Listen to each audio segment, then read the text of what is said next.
అందరికీ నమస్తే. ముందుగా శ్రీ బలభీమనస్ ప్రేక్షకులందరికీ స్వాగతం, సుస్వాగతం.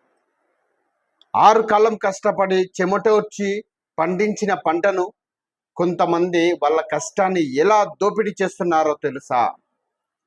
దళారుల చేతిలో దగాకు గురవుతున్నామని రైతులు కన్నీరు పెడతా ఉన్నారు. వికారాబాద్ జిల్లా తాండూరు నియోజకవర్గంలోని యాలాల మండలంలో రైతులు 6 కాలం కష్టపడి సాగు చేసిన పంటను దళారుల చేతుల్లో దగాకు గురవుతున్నామని రైతులు ఆవేదన వ్యక్తం చేస్తూ ఉన్నారు.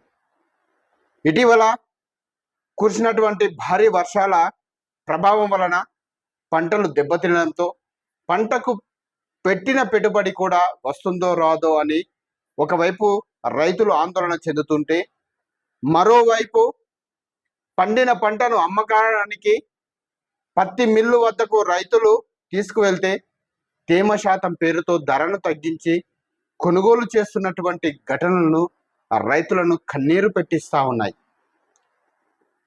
పత్తి ఎంత మంచిగా తీసుకెళ్ళినా కూడా ఆ యజమానులు తేమను చూడకుండా కేవలం కంటి చూపుతో చూస్తూ రేటును ఫిక్స్ చేస్తూ ఉన్నారు.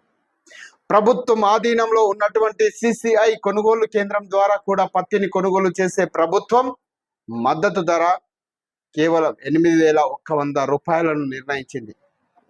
కానీ దళారుల అదృష్టమో రైతుల శాపమో తెలియదు, కానీ ఇప్పటి వరకు ప్రభుత్వం కూడా కొనుగోలు కేంద్రాలను ప్రారంభించకపోవడంతో